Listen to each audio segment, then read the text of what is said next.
হাজার বছর ধরে আমি পথ হাঁটিতেছি পৃথিবীর পথে। সিংহল সমুদ্র থেকে নিশীথের অন্ধকারে মালয় সাগরে অনেক ঘুরেছি আমি। বিম্বিসার অশোকের ধূসর জগতে সেখানে ছিলাম আমি।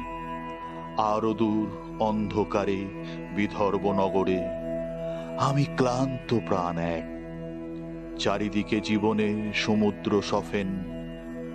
আমারে দুদণ্ড শান্তি দিয়েছিল নাটোরের বনলতা সেন।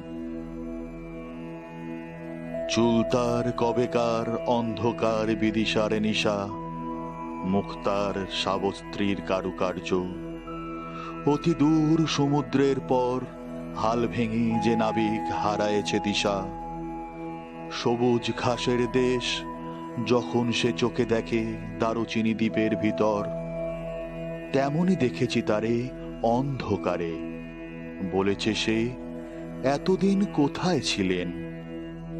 পাখির নীরের মতো চোখ তুলে নাটোরের বনলতা সেন। সমস্ত দিনের শেষে শিশিরের শব্দের মতো সন্ধ্যা আসে। ডানার রৌদ্রের গন্ধ মুছে ফেলে চিল। পৃথিবীর সব রং নিভে গেলে পাণ্ডুলিপি করে আয়োজন।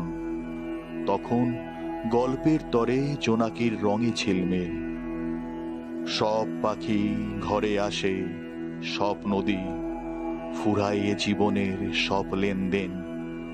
থাকে শুধু অন্ধকার, মুখোমুখি বসিবার বনলতা সেন।